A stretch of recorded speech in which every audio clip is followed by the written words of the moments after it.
अस्सलामुअलैकुम फ्रेंड्स நம்ம இன்னைக்கு பார்க்க போறது அபாயா கலெக்ஷன்ஸ் தான். நம்ம முன்னாடியே வந்து குரூப்ல அப்டேட் பண்ணியிருந்தோம், எல்லாமே சோல்ட் ஆயிருச்சு. இப்போ நம்ம ரீஸ்டாக் எடுத்திருக்கோம்.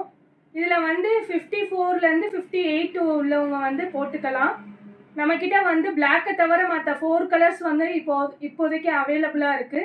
ஜஸ்ட் வந்து 550க்கு தான் நம்ம கொடுக்குறோம், ஃப்ரீ ஷிப்பிங்ல கொடுக்குறோம். இதோட டிசைன்லாம் பாருங்க, ஃபுல்லா வந்து பிளைன்ல இருக்கும், ஹேண்ட்ல மட்டும்தான் ஸ்டோன் ஒர்க் வரும். இதோட கலர்ஸை பாருங்க,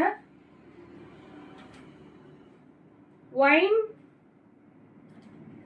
மெரூன், லாவெண்டர். இப்போதைக்கு 4 கலர்ஸ் இருக்கு. தேவைப்படுறவங்க உடனே ஸ்கிரீன்ஷாட் எடுத்து புக்கிங் பண்ணிக்கோங்க. எல்லாமே லிமிட்டட் தான். இது செகண்ட் டைமா நம்ம எடுத்திருக்கோம். Thank you friends.